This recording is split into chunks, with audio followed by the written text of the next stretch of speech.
अस्सलाम वालेकुम दोस्तों, फ्री वीडियो लैब से आप सुन रहे हैं यासीन अहमद को।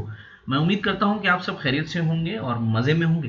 दोस्तों, जैसे कि आप लोगों को इल्म है कि हमारी कोर्स आउटलाइन जो है वो चल रही है। हम स्टेप बाय स्टेप अपनी जो कोर्स कंटेंट है उसे कवर करते जा रहे हैं सीएसएस की कोर्स आउटलाइन को लेकर। और मैं उम्मीद करता हूं कि आप उस आउटलाइन को फॉलो भी कर रहे होंगे।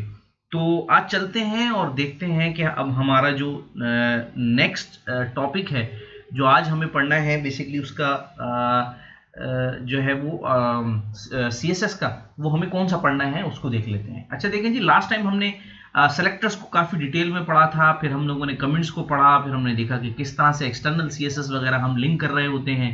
और फिर हमने डिसाइड किया था कि अब हम जितनी भी सी एस एस लिखेंगे वो हम एक्सटर्नल सी एस एस पे ही लिखेंगे, ताकि हमारी प्रैक्टिस भी साथ साथ होती रहे। अच्छा, प्रैक्टिस से याद आया कि मैं उम्मीद कर रहा हूं कि आप लोग साथ साथ जो है वो प्रैक्टिस भी कर रहे होंगे। जो भी यहाँ से सीख रहे हैं उसको प्रैक्टिकली भी फॉलो कर रहे होंगे और देख भी रहे होंगे। और अगर कोई कंफ्यूजन आ रही है आपको तो मुझे कमेंट सेक्शन में ज़रूर बताते चलिए। मैं पूरी कोशिश करूंगा इंशाल्लाह कि आप लोगों को टाइमली रिप्लाई दे सकूं। खैर, चलते हैं कोर्स आउटलाइन की तरफ अपनी।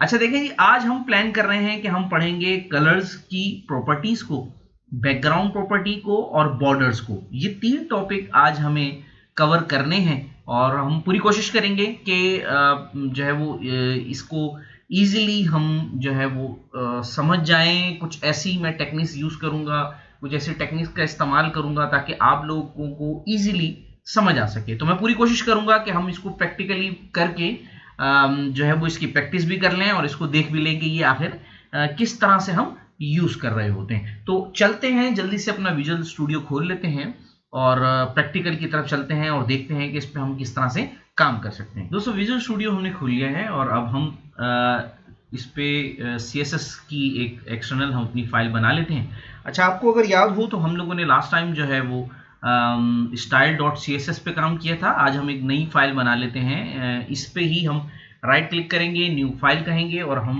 इसका नाम दे देते हैं colour dot C S S. चूंकि हम कलर पे काम कर रहे हैं तो मैंने कहा आज हम इसी नेम से एक सी एस एस फाइल बना लें। और इसी तरह फिर H T M L file भी बना लेते हैं। यहाँ पर मैं फाइल का नाम दे दूंगा और इसको भी हम कह देते हैं colour dot H T M L, यानी कि कलर सी एस एस जो है वो हम लिंक करेंगे colour dot H T M L से। कंट्रोल बी करके मैं इसको क्लोज कर लेता हूँ। इसका साइज जो है वो थोड़ा सा हम इसको मैक्सिमाइज कर लेते हैं ताकि आप लोग जो है वो इजीली इसे देख सकें। तो HTML का हमने जो टैग है सेम उसी तरह हम HTML अपनी ओपन कर लेंगे टैग को। और इसमें हमें हेड की ज़रूरत होगी। क्यों हेड की ज़रूरत होगी? क्योंकि आपको मालूम है कि हमने इस लिंक जो करनी है अपनी CSS वो हमने हेड में करनी है। फिर मैं लिंक करूंगा। लिंक करने के बाद मैं यहाँ पे रिलेशनशिप बताऊंगा कि किस किस्म का रिलेशनशिप होगा मेरे पास। मैं इसको फॉर एग्जाम्पल स्टाइल शीट कह देता हूँ। ठीक है जी। अच्छा, ये एक प्रॉपर्टी है, एट्रीब्यूट है, आप इसको देना चाहें तो अच्छी बात है ब्राउजर को एक्स्ट्रा इंफॉर्मेशन देने के लिए। फिर मैं इसमें बताऊंगा कि जो मेरा लिंक है, सोर्स जो है वो मेरा क्या होगा।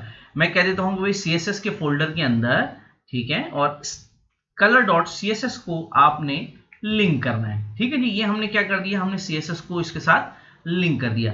और अपनी जो फाइल है, हमने ये जो फाइल बनाई हुई है colour dot H T M L, इस फाइल को हम यहाँ पर ओपन कर लेते हैं अपने ब्राउजर के अंदर।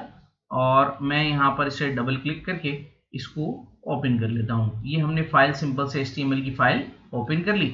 और मैं जब कंट्रोल यू करूंगा इसके ऊपर तो हमारे पास इसका जो व्यू सोर्स है वो ओपन हो जाएगा।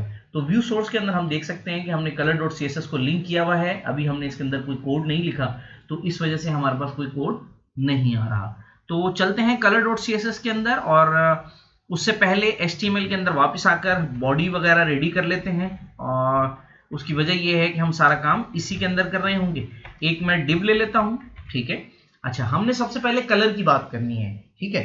तो मैं एक काम ये करता हूं कि मैंने एक डिव ले ली है और डिव जो कि एक कंटेनर है हमारा, इसी के अंदर हम एक काम ये करते हैं अभी कि इसके जो कलर है वो असाइन करते हैं, बैकग्राउंड कलर असाइन करते हैं इसको, और फिर हम इसको बॉर्डर वगैरह असाइन करेंगे।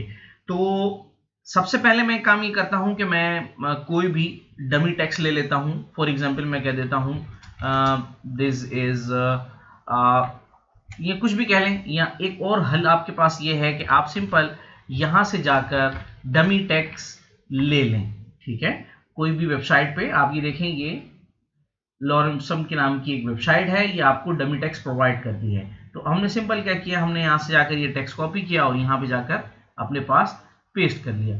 और अब आप ये देखेंगे अगर कि हमारे पास इस डिव के अंदर अब टेक्स्ट आ चुका है। ठीक है, इसको बंद कर देते हैं, अभी हमें इसकी जरूरत नहीं है, और वापस से आकर अपनी फाइल को रिफ्रेश कर लेते हैं। तो आप ये देखिएगा कि हमारे पास जो डमी टेक्स्ट है वो आ गया है। ठीक है, अच्छा, ये हमने सिंपल प्रैक्टिस के लिए लिया है। अब मैं ये चाह रहा हूं कि मैं इस जो मेरा टेक्स्ट है उसका कलर मैं चेंज कर दूं। ठीक है, अच्छा, ये प्रॉपर्टी आप लोग ऑलरेडी यूज भी कर चुके हैं। तो मैं एक काम ये करता हूं कि मैं बेसिकली एट्रीब्यूट सेलेक्टर वगैरह पे काम नहीं करूंगा, मैं डायरेक्ट क्लास सेलेक्टर पे काम करूंगा। तो मैं यहां पे लिखता हूं, कुछ भी लिख लेते हैं, मैं कह देता हूं कि कस्टम कलर। ठीक है, कि मैंने एक अपनी क्लास बना ली और इसमें मैंने लिखा कलर। ठीक है, अब आप इसको जो भी कलर देना चाह रहे हैं आप अपनी मर्जी से दे सकते हैं। ठीक है, तो मैंने कस्टम कलर करके मैंने इसे ब्राउन कलर दे दिया, और इस क्लास को अब मैं यूज कर लूंगा अपनी इस डिव के अंदर। ठीक है, अब मैंने डिव में आके मैंने कहा क्लास, और यहां पर मैंने इसे कस्टम कलर की क्लास दे दी। अब इस क्लास से क्या होगा कि बेसिकली इस पूरी डिव के अंदर जितना भी कंटेंट है उस सब का जो कलर है फॉन्ट का, वो आपके पास क्या होगा, चेंज होगा। ठीक है जी, अब यहां रिफ्रेश कर लें, लेकिन ये कलर तो हमारे पास चेंज हो ही नहीं रहा। तो यहां आते हैं, यहां आकर देखते हैं कि आया कि हमारे पास CSS भी चल रही है या नहीं। तो CSS तो हमारे पास चल रही है कि हमने यहाँ पर जो कस्टम कलर है उसका कलर हम लोगों ने ब्राउन कर दिया था। ठीक है जी, तो ये CSS हमारे पास तो अप्लाई होनी चाहिए। अब जब आएंगे यहां पर दोबारा से रिफ्रेश कर रहे हैं तो ये CSS हमारे पास क्या हो रहा है, अप्लाई नहीं हो रही। अब ये देखते हैं कि आखिर ये क्या वजह है कि CSS हमारे पास इस पे अप्लाई नहीं हो रही। क्यों नहीं हो रही? क्योंकि हमने अगर देखा हो, अगर आपको याद हो, तो हम स्टाइल वगैरह इसी तरह से दे रहे होते हैं और लिंक कर रहे होते हैं। ठीक है जी, तो जरा गौर करें कि आखिर क्या ऐसी चीज है जो हम इसमें छोड़ रहे हैं। तो जिन लोगों ने प्रैक्टिस की है सिर्फ वो ही पकड़ सकते हैं कि हम आखिर कहां गलती कर रहे हैं या हम क्यों गलती कर रहे हैं। तो अगर आप गौर करें तो देखें, आपने यहां पर लिंक डिफाइन किया है और यहां पर आपने बताया है सोर्स, जबकि लिंक के साथ हम क्या डिफाइन कर रहे होते हैं, हाइपर रेफरेंस डिफाइन कर रहे होते हैं। सोर्स हम इमेज के साथ डिफाइन कर रहे होते हैं, अपनी जावास्क्रिप्ट की फाइल्स के साथ कर रहे होते हैं। तो यहां हमें देना है href। अब जब आप यहां पेज रिफ्रेश करेंगे अपना, तो आप ये देखिए कि आपके पास कलर जो है वो चेंज हो चुका होगा। तो ये एक चीज हमारे पास हो गई। और फिर उसके बाद अब ये देखिए कि ये जो है ना, सिंपल हमारे पास क्या था, ये तो हमने सिंपल इसका कलर जो है वो चेंज कर लिया था अपना फ़ॉन्ट का। और फिर उसके बाद अब हमें बात करनी है बैकग्राउंड कलर के ऊपर। ठीक है, अच्छा, फ़ॉन्ट कलर की जो प्रॉपर्टीज हैं बेसिकली वो सिंपल यही प्रॉपर्टीज हैं, इसमें कोई स्पेशलिटी नहीं है कि हम इसमें हम पहले भी ऑलरेडी जो है वो मल्टीपल टाइम काम कर चुके हैं इस प्रॉपर्टीज के ऊपर। तो इसमें कोई स्पेशल ऐसी कोई चीज नहीं है कि जिसमें मैं आपको इसमें एडिशनल एड ऑन करके बताऊं। तो सिंपल अगर आप ये देखें तो इसमें सिंपल आप क्या कर रहे होते हैं, इस कलर प्रॉपर्टी से आप फ़ॉन्ट का कलर चेंज कर रहे होते हैं। फिर मैंने इसके साथ आपको फ़ॉन्ट स्टाइल वगैरह के ऊपर भी बताया था कि फ़ॉन्ट फैमिली कैसे चेंज होती है, फ़ॉन्ट साइज कैसे इंक्रीज होता है, तो आप वो भी देख सकते हैं। जैसे लेट सपोज मैं आपसे कहता हूं कि फ़ॉन्ट साइज जो है वो 30px कर लें। ठीक है, सेव कर लें, रिफ्रेश करेंगे, ये फ़ॉन्ट साइज इंक्रीज हो गया। फिर मैं आपसे कहता हूं कि फ़ॉन्ट फैमिली की एक प्रॉपर्टी है, फ़ॉन्ट वेट है, फ़ॉन्ट स्टाइल है, फ़ॉन्ट डिस्प्ले है, मुख्तलिफ आपके पास प्रॉपर्टीज हैं। ठीक है, जिसके अंदर आप जो है वो टेक्स्ट डेकोरेशन वगैरह और ये सारी चीजें जो है वो यूज कर सकते हैं। ठीक है, अच्छा, फ़ॉन्ट फैमिली, अब आपके पास देखें मल्टीपल टाइप के फ़ॉन्ट फैमिलीज आ रही होंगी जो आपको आपके जो है वो रिक्वायरमेंट के हिसाब से जिसकी ज़रूरत पड़ रही होगी। तो इस तरह से आप फ़ॉन्ट फैमिलीज का इस्तेमाल कर सकते हैं। आप देख सकते हैं कि फ़ॉन्ट किस तरह से चेंज होते हैं, फ़ॉन्ट के कलर्स किस तरह से चेंज होते हैं। अच्छा, अब हम बात कर रहे हैं एक प्रॉपर्टी जो है हमारे पास, वो है बैकग्राउंड की प्रॉपर्टी। बैकग्राउंड प्रॉपर्टी से क्या मुराद है, अगर आपने थोड़ी देर पहले देखा हो तो हम लोगों ने एक वेबसाइट ओपन की थी और उस वेबसाइट के अंदर अगर आपने गौर किया हो तो कहीं कहीं आपको एक तो ये फ़ॉन्ट स्टाइल देखें चेंज हुआ वो आपको नजर आ रहा होगा। ठीक है जी, अच्छा, अब ये देखिए कि ये आपके पास इस तरह से फ़ॉन्ट लिखा हुआ है और उसके पीछे जो है वो बैकग्राउंड कलर चेंज हुआ हुआ है। अच्छा, बहुत सारी ऐसी वेबसाइट्स हैं या बहुत सारी ऐसी रिक्वायरमेंट हैं जहां पर हमें जनरली क्या होता है कि हमें फ़ोन का जो बैकग्राउंड है वो हमें चेंज करना होता है, या हमें जो हमारा कंटेनर है, डिव हो गई, टेबल हो गया, इसका हमें क्या करना होता है, बैकग्राउंड कलर चेंज करना होता है। ठीक है, ये रिक्वायरमेंट के हिसाब से होता है। जब आप डेवलपमेंट कर रहे होंगे, आप उस वक्त आपको इसका आइडिया हो रहा होगा। तो मैं एक काम ये करता हूं कि मैं दोबारा से यहां आता हूं और यहां आकर मैं लिखता हूं कस्टम बैकग्राउंड कलर। ठीक है जी, ये मैंने यहां पर आकर लिख दिया। और यहां पर आने के बाद अब मैं क्या करूंगा कि अब मुझे यहां पर बेसिकली बैकग्राउंड कलर चेंज करना है। तो हमारे पास प्रॉपर्टी है बैकग्राउंड कलर। यहां से मैं सिंपल क्या कर सकता हूं, अपनी जो मेरा कंटेनर है उसका बैकग्राउंड कलर चेंज कर सकता हूं। मैंने अभी अपने कंटेनर का बैकग्राउंड कलर ब्लू कर दिया और उसके बाद मैं ये क्लास लूंगा और ये क्लास मैं अप्लाई कर दूंगा मेरा जो कंटेनर है उसके ऊपर। अच्छा, एक साथ दो क्लासेस हम अप्लाई करने जा रहे हैं। ठीक है, ये फर्स्ट टाइम हम इस तरह से करने जा रहे हैं। अब यहाँ ये देखिए, इसने दोनों क्लासेस जो है वो क्या कर दी, अप्लाई कर दी। ठीक है जी। अच्छा, अब ये जो आपके पास जो क्लासेस का कॉन्सेप्ट आया है, अब आप जरा गौर करें तो ये देखें कि आपने यहाँ पे कस्टम कलर दिया हुआ था, यहाँ पे आपने बैकग्राउंड कलर दिया। क्या ऐसा कभी पॉसिबल हो सकता है कि दोनों क्लासेस के अंदर कोई प्रॉपर्टी कॉन्फ्लिक्ट करे, सेम प्रॉपर्टी हो? तो उस सूरत में क्या होगा? फॉर एग्जाम्पल मैं आपसे कहता हूं कि यहां पर भी मैंने कलर डिफाइन किया, लेकिन इस बार मैंने इसका कलर चेंज रखा। ठीक है, मैंने सेव किया, आके रिफ्रेश किया, तो ये देखिए कि इसने क्या किया, हमारा कलर अप्लाई कर दिया। क्यों कलर अप्लाई कर दिया? क्योंकि हमने बेसिकली इसके अंदर भी कलर की प्रॉपर्टी असाइन कर दी थी। अच्छा, अब इस सूरत में क्या हुआ, इस सूरत में इसने देखें कि कलर चेंज कर दिया। क्यों? क्योंकि हमारी जो लास्ट क्लास थी बेसिकली उसके अंदर हमने प्रॉपर्टी लिख दी थी कलर की।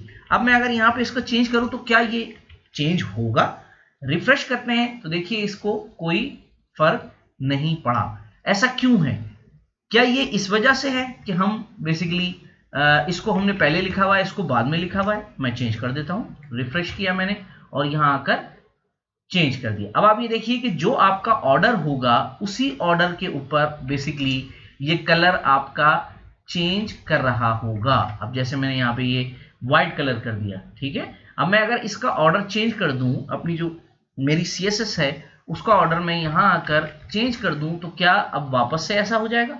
बिल्कुल, क्योंकि इस ऑर्डर का मसला नहीं है, मसला है आपके इस ऑर्डर का, क्योंकि इंटरप्रेटर बेसिकली टॉप से डाउन तक इंटरप्रेट कर रहा होता है, तो लास्ट में जो उसे मिलेगा वो उसके ऊपर असाइन कर देगा। अब यहां पर एक और इंपॉर्टेंट चीज है। इंपॉर्टेंट चीज क्या है वो गौर करिए कि देखिए मैं चाहता हूं नहीं ये ही कलर अप्लाई हो, कुछ भी हो जाए, आगे कुछ भी लिखा जाए, ठीक है। तो एक हमारे पास प्रॉपर्टी आती है इंपॉर्टेंट की। जब मैं इस पे इंपॉर्टेंट अप्लाई करूंगा तो ये क्या करेगा, ये मेरी जो ऊपर की क्लास है, टॉप क्लास है, उसका जो कलर होगा वो उसको इंपॉर्टेंट कंसिडर करेगा, तो फिर वो वही प्रॉपर्टी अप्लाई कर देगा। तो ये एक जो है एक बहुत काम की चीज है। आपको हमेशा ही इसकी जरूरत पड़ रही होती है कि आप बेसिकली इंपॉर्टेंट का जो टैग है वो अप्लाई कर रहे होते हैं, ठीक है जी। तो ये हमने क्लासेस के ऊपर थोड़ा सा काम कर लिया और फिर मैंने आपको ये भी बता दिया कि किसी भी डिव का बैकग्राउंड कलर किस तरह से चेंज होता है। अच्छा, अब अगर मैं आपसे ये कहूं कि बैकग्राउंड कलर के अलावा हमारे पास और भी बहुत सारी प्रॉपर्टीज होती हैं बैकग्राउंड की, जिसके अंदर बैकग्राउंड इमेज है, जिसके अंदर बैकग्राउंड पोजीशन है, रिपीट है, साइज है, क्लिप है और बहुत सारी चीजें हैं। फॉर एग्जांपल अगर हम बैकग्राउंड इमेज की बात करते हैं तो बैकग्राउंड इमेज के लिए हमें क्या करना होगा, हम बैकग्राउंड इमेज जो है वो किस तरह से अप्लाई कर रहे होंगे, ठीक है।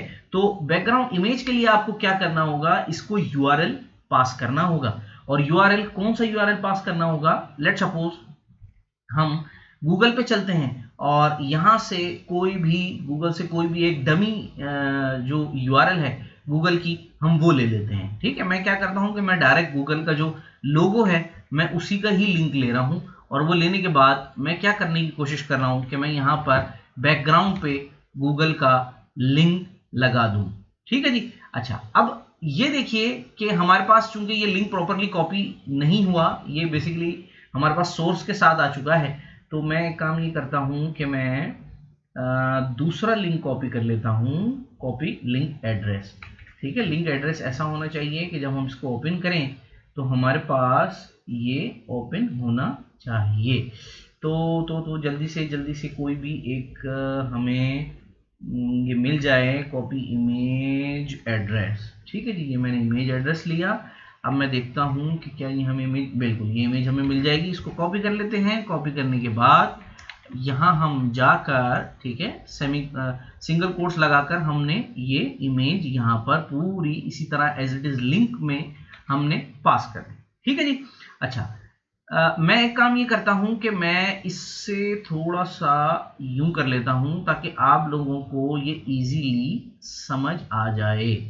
ठीक है, और इसको हम यहां तक कर लेते हैं, ये कुछ इस तरह से। ठीक है जी, और इसको मैं इसका साइज भी थोड़ा सा हम कम कर लेते हैं ताकि ये बेसिकली इजीली क्लियर हो जाए, क्योंकि मुझे आइडिया होगा कि आप लोगों को ये नज़र नहीं आ रहा होगा। तो ये हम इस तरह से कर लेते हैं। ठीक है जी, ये हमारी वो हो गया, ब्राउज़र हो गया। इसको हम नीचे रख लेते हैं और ये हमारा बेसिकली एडिटर हो गया। ठीक है जी। अच्छा, अब आप ये देखिए कि जी मैंने सिंगल कोट्स के अंदर पूरा लिंक लाकर इसी तरह से रख दिया और बैकग्राउंड इमेज पे मैंने दे दिया। यहाँ के पेज रिफ्रेश करने लगा हूं और देखते हैं कि क्या होता है। अब आप जरा गौर करें तो इसने क्या किया, इसने हमारे बैकग्राउंड पर जो हमारा ब्राउजर है उसके बैकग्राउंड में पूरी गूगल की जो इमेज थी वो लगा दी। ठीक है। अच्छा, अब यहां पर मसला ये हुआ कि अगर आप गौर करें कि ये तो इमेजेस बेसिकली रिपीट कर रहा है, यानी कि इसने एक इमेज ली और इसको 3 दफा यहां पर शो करा दिया बजाय एक के। ठीक है, तो ये बेसिकली क्या वजह है, क्योंकि देखें जो इमेज का साइज है ना हमारे पास, वो बेसिकली इसको ये मजबूर कर रहा है, ये इसकी प्रॉपर्टी है कि वो उसको क्या कर रहा होगा, रिपीट कर रहा होगा। ठीक है जी। अच्छा, अब अगर आप गौर करें तो बैकग्राउंड साइज भी हमारे पास है। ठीक है, मैं अगर बैकग्राउंड साइज पे फॉर एग्जांपल में दे दूं 200px, तो इस प्रॉपर्टी से हमारे पास क्या होगा, अब ये देखिए कि 200px पे लोगो इसने रिपीट करना शुरू कर दिए। ठीक है। अच्छा, ये जो है ना, ये बेसिकली एक बहुत ही इंपॉर्टेंट प्रॉपर्टी है रिपीट की। वो क्यों बहुत इंपॉर्टेंट प्रॉपर्टी है रिपीट की, क्योंकि देखें होता क्या है कि हम जनरली जब भी बैकग्राउंड इमेज डाल रहे होते हैं अपने वेब पेज के बैकग्राउंड पे, तो इमेज का जो साइज है वो बड़ा मायने रखता है। अगर आपने कोई हैवी इमेज यूज कर ली है तो वो क्या होगा कि आपका जो पेज साइज है वो हैवी हो जाएगा, लोड टाइम हैवी हो जाएगा, आपकी जो इंटरनेट कंजम्पशन है वो बढ़ जाएगी। इंटरनेट कंजम्पशन से मुराद फॉर एग्जांपल अगर आपका जो इमेज है उसका साइज है जैसे लेट्स सपोज 100 KB, तो होगा क्या कि जैसे ही वेबसाइट का पेज ओपन होगा तो वो 100 KB जो है वो सबसे पहले डाउनलोड करेगा। इसी तरह मैंने तो ये एग्जांपल दी है, अगर आपकी इमेज साइजेस बढ़ रहे हैं, उसका वेट बढ़ रहा है, तो उस सूरत में क्या होगा कि आपका जो पेज साइज है जनरली वो उसमें इफेक्ट होना शुरू हो जाएगा। क्यों? क्योंकि परफॉर्मेंस पे बड़ा असर पड़ता है। ठीक है, जाहिर सी बात है, परफॉर्मेंस पे असर पड़ने से मुराद यहां पर यह है कि जब आपकी वेबसाइट लोड हो रही होगी, जब आपकी वेबसाइट जो है उसे बेसिकली कोई भी ओपन कर रहा होगा या कोई विजिट कर रहा होगा, तो उस सूरत में क्या होगा, उस सूरत में यही होगा कि आपकी जो वेबसाइट है वो लोड होने में टाइम लेगी, और फिर गूगल भी जो सर्च इंजन है वो भी बेसिकली उसमें इशू कर रहे होते हैं। क्या इशू कर रहे होते हैं, वो बेसिकली ये कह रहे होते हैं कि भाई आपकी वेबसाइट का लोड टाइम जो है वो बहुत ज्यादा है, उसको कम करें। तो फिर उस सूरत में हमें क्या करना पड़ता है, उस सूरत में फिर हमें बहुत ही लाइट वेटेड इमेज का इस्तेमाल करना पड़ता है। जैसे लेट्स सपोज मैं अगर आपसे ये कहूं कि आप एक बिल्कुल बारीक सी इमेज लेयर लेते हैं और उसको रिपीट कर देते हैं, तो वो बेसिकली क्या होगा, उसका जो बैकग्राउंड है वो बेसिकली रिपीट पे चला जाएगा। ठीक है, तो इससे क्या होगा कि आपकी वेबसाइट में जो आपने इमेज लगाई है, बिल्कुल छोटी सी इमेज लगाई है और उसको रिपीट आपने लगा दिया, तो उससे क्या होगा कि एक तो आपका जो बैकग्राउंड है वो रिपीट पे चला जाएगा और इमेज का साइज भी बहुत कम होगा। ठीक है जी। अच्छा, अब मैं ये करता हूं कि मैं इसको कह देता हूं कि नहीं जी, मेरी जो इमेज का साइज है वो होना चाहिए 100%। 100% से मुराद ये है कि जितना मेरा वेब का पेज है उतना ही मेरे पास इमेज का साइज भी होना चाहिए। अच्छा, अब यहां पर ये देखें, ये इशू आ गया कि अगर ये इमेज का साइज ज्यादा है तो फिर तो हमें बहुत इशू होने वाले हैं। क्यों इशू होने वाले हैं कि भाई हम ये इतनी बड़ी इमेज को हमने एट अ टाइम लोड किया है, तो उस सूरत में हमें फिर वो रिपीट प्रॉपर्टी वगैरह का इस्तेमाल करना पड़ता है। जैसे लेट सपोज मैं आपसे ये कहूं कि मेरे पास बैकग्राउंड रिपीट है, ठीक है। अब इस रिपीट के अंदर मैं कैलकुलेटेड अमाउंट में भी इसको दे सकता हूं, ये हम आगे चल के पढ़ भी रहे होंगे, और फिर मैं इसको वाई एक्सिस में भी रिपीट कर सकता हूँ, इसको एक्स एक्सिस में भी रिपीट कर सकता हूँ, और मैं फिर इसको मुख्तलिफ तरीके से रिपीट कर सकता हूँ। जिस तरह अनसेट की प्रॉपर्टी है, राउंड की प्रॉपर्टी है, ठीक है, नो रिपीट है। अब नो रिपीट क्या काम करेगा? नो रिपीट बेसिकली आपकी जो इमेज है उसको रिपीट नहीं करेगा, उसको वो एक ही जगह पर सेट कर रहा होगा। ठीक है जी, मैं उम्मीद कर रहा हूं कि आपको ये प्रॉपर्टी जो है वो बैकग्राउंड इमेज की, बैकग्राउंड कलर की, ये आपको समझ आ रही होगी। अगर इसमें कंफ्यूजन होगी तो जरूर मुझसे पूछिएगा, मैसेज करिएगा, कमेंट करिएगा, मैं आपको पूरी कोशिश करूंगा कि उसका जवाब दे सकूं।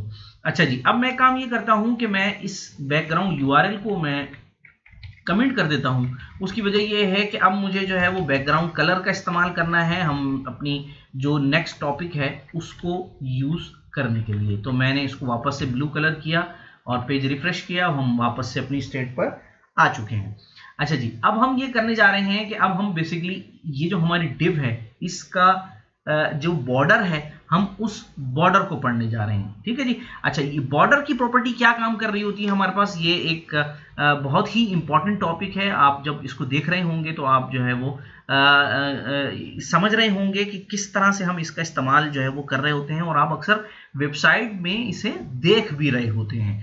ठीक है जी, तो चलते हैं, हम बात करते हैं। और हम एक दफ़ा गालबन अपनी क्लास में इसको यूज़ भी कर चुके हैं। तो मैंने एक क्लास ले ली, मैंने कहा जी मेरे पास एक क्लास है बॉक्स की, और बॉक्स की क्लास के अंदर मैं इस टाइम अपनी प्रॉपर्टीज़ जो है वो देने जा रहा हूँ। और इसमें मैंने कहा मेरे पास प्रॉपर्टी है बॉर्डर की।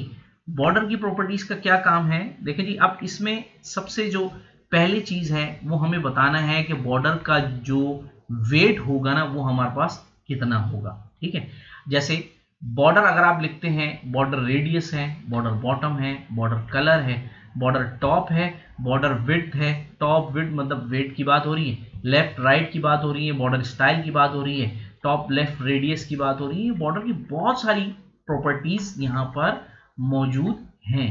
ठीक है जी। अच्छा, अब मैं लेट सपोज अगर आपसे ये कहता हूं कि मुझे तो जो बॉर्डर की जो चारों हिस्से हैं, जो चारों पार्ट हैं, मुझे बेसिकली जो है उन सबको, उन सारे पार्ट्स को जो है वो थिकनेस देनी है, उसको मैंने बताना है कि बॉर्डर का साइज जो है वो क्या होगा। तो या तो आप एक एक करके प्रॉपर्टीज का इस्तेमाल कर लें, ठीक है, या फिर आपको सीएसएस ये दे रहा होता है कि भाई आप डायरेक्टली जो है वो बॉर्डर, और उसके बाद आप बता दें कि मुझे कितने पिक्सल का बॉक्स चाहिए, बॉर्डर चाहिए। तो आपने लिखा 2 पिक्सल, इससे क्या होगा कि बॉर्डर का 2 पिक्सल जो बॉर्डर है डिव का वो बन जाएगा। तो मैं बॉक्स की क्लास लेके जाता हूं, लेके जाने के बाद मैंने यहां पर ये बॉक्स की क्लास डिफाइन कर दी, पेज रिफ्रेश किया, तो अभी आप ये देखिए कि हमें कुछ भी नहीं मिला। ठीक है। अच्छा, ये मैंने 2 पिक्सल रखा था, मैं इसको ऐसा करता हूं 10 करता हूं ताकि मुझे नजर आए। वापस से आता हूं, पेज रिफ्रेश करता हूं, अभी भी कुछ नजर नहीं आया, क्योंकि हमने अभी तक बॉर्डर का जो वेट है वो नहीं बताया। वेट से मुराद ये कि आया कि वो कितना वेटेज होगा, थिन होगा, थिक होगा, कितना वेटेज होगा उसका। तो मैंने कहा कि भाई नेक्स्ट प्रॉपर्टी है मेरे पास कि भाई बॉर्डर सॉलिड होना चाहिए।